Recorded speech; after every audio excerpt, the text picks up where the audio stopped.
and enjoying the greatness of God. That's one thing.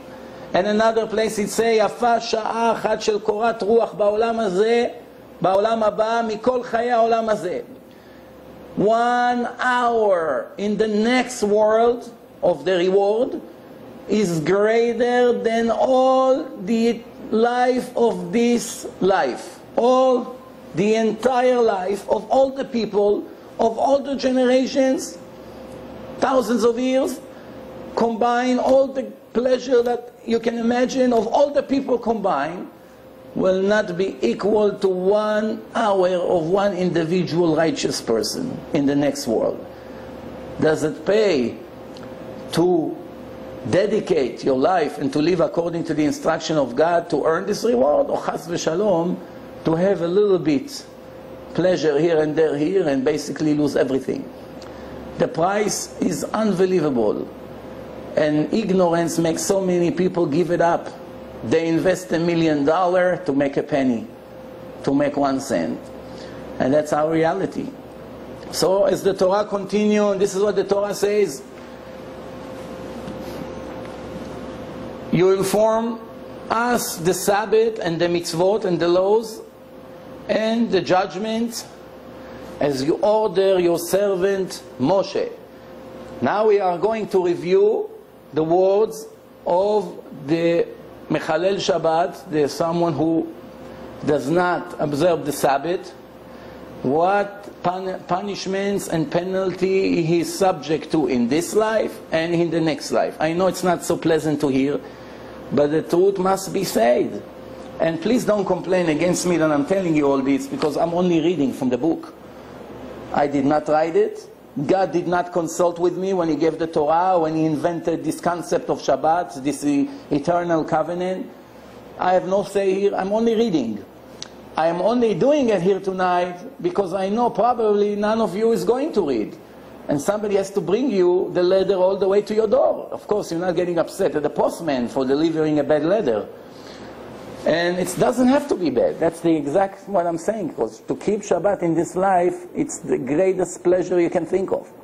You rest from all your activity, from your pressure, from your business, from your work, from the telephones, from driving around. You have some time to your family, to friends, to sit together, to go to the synagogue, to pray, to listen to the Torah learning, to the reading of the Torah. And also the Torah promised that Shabbat is the source of the blessing. Without it, a person cannot have real blessing in his life, in everything else that he do. Let's read some of the things. A mechalel Shabbat, someone who violates Shabbat, hu biskila ke'oved kochavim. His punishment is stoning, like they stone someone who bow down to idols or worship any idols. As the Torah says, Oti beni uvenechem, it's a sign between you and between me and you, ledorotechem, for generations, to know I am your God who sanctified you. And then also it says, please prepare your heart for me that I should live inside. That's the words of God. The holiness of God is inside his heart. And God forbid, by violating the covenant, the agreement, he's removing the sign from himself and testified against himself that the holiness of God has no place in his heart.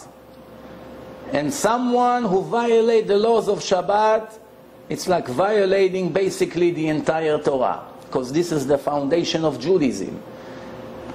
A person should say, why do I need, a person may say, why do I need to come and read all these things to the people? Obviously they're going to get angry at me for reading them such things.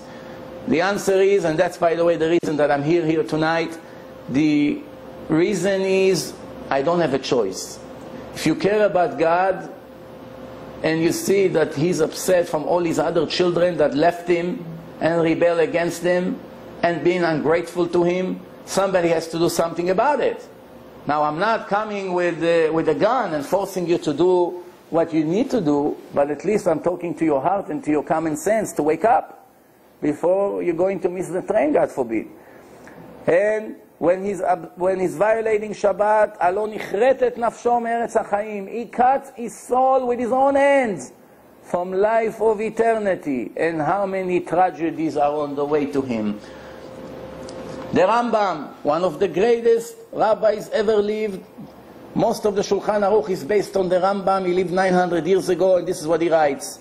And of course, whatever they write all came from Moshe that received everything in Mount Sinai. It just passed from generation to generations for the rabbis to read it to the nation. It's a rule in our hand that a Jew that violates the laws of Shabbat, he is equal to a Jew who worship an idol, or exactly like a goy, like a Gentile.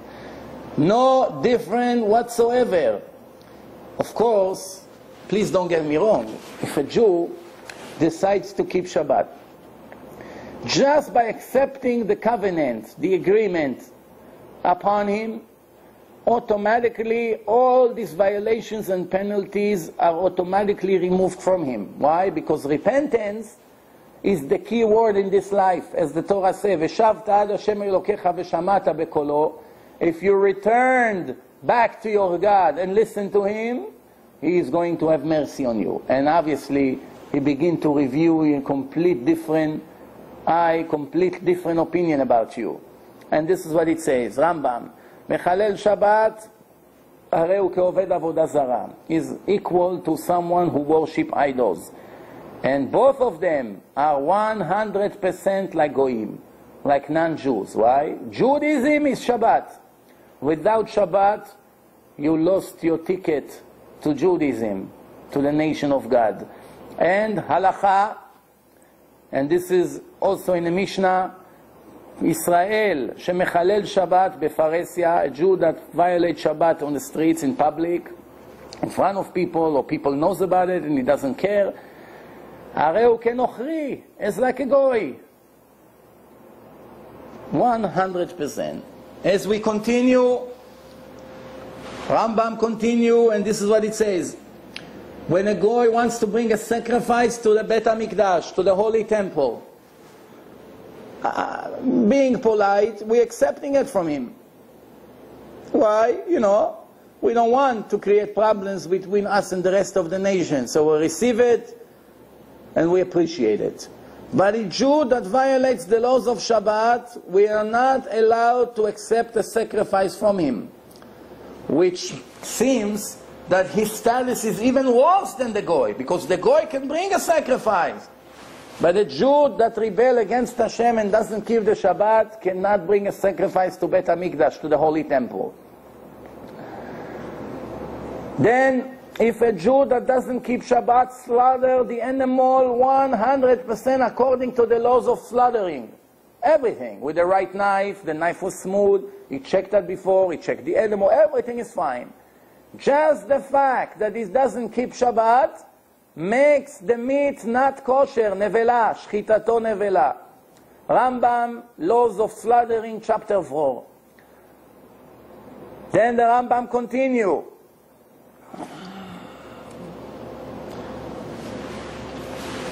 If a person touch the wine, we're not talking cook wine, we're talking regular wine. If a person that doesn't keep Shabbat touch the wine, you cannot use the wine for Kiddush, you cannot drink it. Obviously, it's hard to believe. A person that doesn't keep Shabbat cannot be used as a witness in anything. If he signs on a ketubah as a witness that you got married, you need 2 kosher witnesses. If one of them doesn't keep Shabbat, you are actually not married. You have to get remarried. What happens if they testify that somebody murdered someone? They let the murderer go free because one of the witnesses is not capable of be used as a witness. Why? He excluded himself with his choice not to keep Shabbat. He excluded himself from the nation of Israel. And obviously a Gentile cannot be used as a witness in a Jewish court. As we continue, this is what Chazal says, our sages. If they're going to ask a person, what are you going to choose? To suffer all your life with poverty being crazy, lose your mind. Which one of the two you are going to choose?